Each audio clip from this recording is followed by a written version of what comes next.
Hello guys जैसा कि आप सभी जानते हैं हमारा stand up for all YouTube channel है। यहाँ बेसिक से लेकर एक्सपर्ट लेवल की आपको क्लास उपलब्ध कराई जा रही है। सभी करने के लिए तैयार रहें। ये सेकंड डिक्टेशन है 75 शब्द प्रति मिनट की गति पर 75 वर्ड पर मिनट। रेडी। इस दुर्लभ जीवन को पाने के लिए मनुष्य को ईश्वर का कृतज्ञ होना चाहिए। ब्रह्म। इसीलिए वह जीवन में कुछ ऐसा श्रेष्ठ कार्य करे ताकि दूसरों को भी उससे प्रेरणा मिले। ब्रह्म। उस मार्ग को अपनाए आने वाली पीढ़ियां भी अपने जीवन की दशा और दिशा बदल सकें। ब्रह्म। ईश्वर ने आपको यह दुर्लभ जीवन गरिमा एवं सुखद अवसर दिया है जिसे आप अपने चिंतन कर्म एवं सोच से औरों के लिए अनुकरणीय बना सकते हैं। पैरा। जन्म जन्मांतर की अतीत की यात्रा से आपको यहाँ तक पहुँचना ईश्वर के हाथ था, लेकिन यहाँ से मनचाही उपलब्धियाँ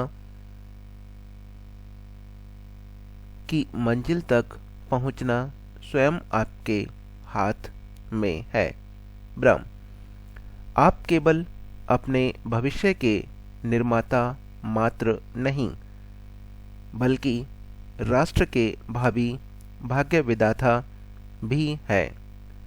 तभी उसने आपको इन दायित्वों और शक्तियों से परिपूर्ण किया है। ब्रह्म।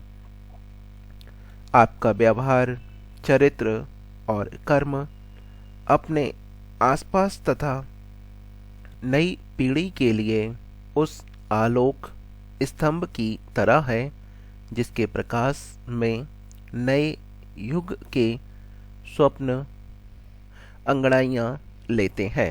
पैरा।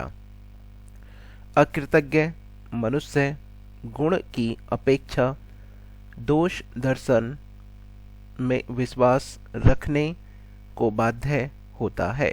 ब्रह्म। इसलिए ईश्वर की रचना से मिलने वाली आंदोलन भूति से वह सदैव वंचित ही रहता है। ब्रह्म। जो स्वयं आनंद और शांति का अनुभव नहीं कर सकते वे भला दूसरों को कैसे इससे लाभान्वित कर सकते हैं। प्रश्नवाचक। प्रसिद्ध विचारक टॉमसन का कथन है कि अकृतज्ञता मानव के प्रति विश्वासघात है। ब्रह्म।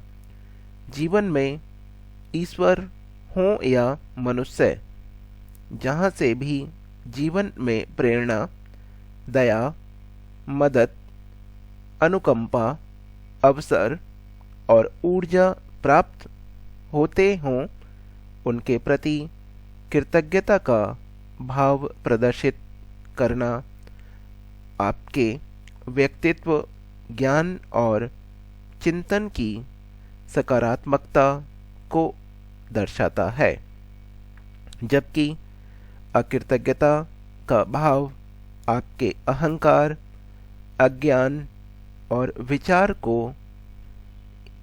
की हीनता का प्रदर्शन करता है। अतः हमें सदैव ईश्वर से दुर्लभ उपहार स्वरूप मिले जीवन के प्रति कृतज्ञ होना चाहिए कि उन्होंने इस चराचर सृष्टि में श्रेष्ठ चिंतन की पूंजी प्रदान कर मानव रूप में हमें श्रेष्ठता से अलंकृत किया है। पैरा। पंजाब में कोरोना संक्रमण के मामले फिर तेजी से बढ़ने लगे हैं। ब्रह्म। ऐसे में स्वास्थ्यकर्मी का टीका लगवाने के प्रति उदासीनता स्थिति को और बिगाड़ सकता है। ब्राह्म, यह अच्छी बात है कि प्रदेश सरकार ने इसे गंभीरता से लिया है और सेहत कर्मियों को चेताया है कि टीका न लगवाने वाले कर्मचारी यदि पॉजिटिव हुए तो उन्हें इलाज का खर्च स्वयं उठाना होगा। ब्राह्म, ऐसे कर्मचारियों को एकांतवास अवकाश का लाभ भी नहीं मिलेगा। ब्राह्म, चूंकि सेहतकर्मी मरीजों के बीच रहते हैं और उन्हें संक्रमण का खतरा सबसे अधिक होता है, इसीलिए उन्हें फ्रंट लाइन योद्धा कहा जा सकता है और सबसे पहले टीकाकरण के लिए उन्हें ही चुना गया है। ब्राह्म, सरकार ने तो यह समझ लिया, लेकिन हैरत की बात है कि स्वास्थ्यकर्मी ही इसकी अहमियत नहीं समझ रहे हैं। ब्राह्म, कदाचित यही कारण है कि प्रदेश में टीकाकरण की रफ्तार निर्धारित लक्ष्य से काफ़ी पीछे है। यह हमारी डिक्टेशन समाप्त हो चुकी है। जो भी करना चाहते हैं कर सकते हैं।